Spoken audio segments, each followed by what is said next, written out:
Bekledim çağırsın beni kendine.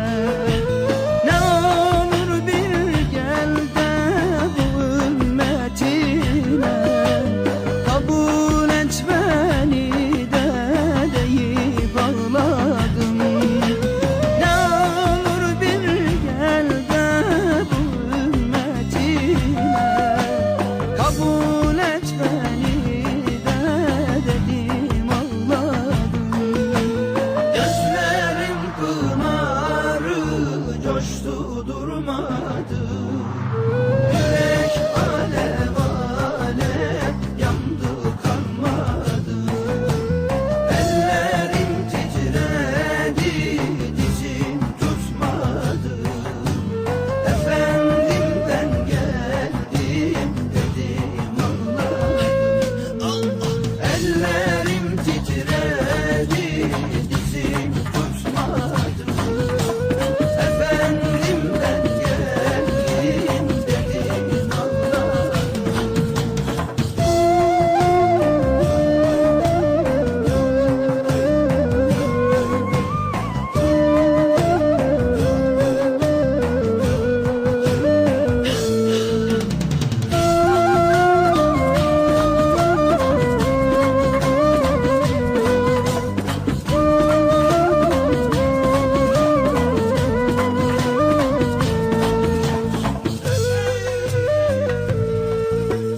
Bu geda seni bir görmeyi ister.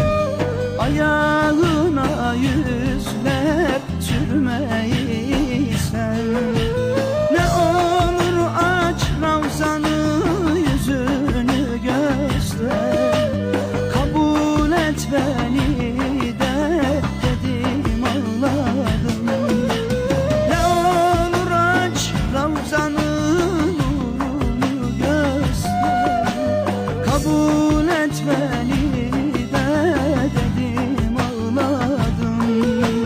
Gözlerim pınarı coştu durmadı. Yürek alev alev yandı kalmadı. Ellerim titredi dizim tutmadı. Efendim ben geldim dedim ağladım. Ellerim titredi dizim tutmadı.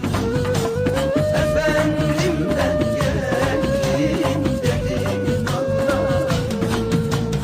Efendim ben geldim dedim ağladım.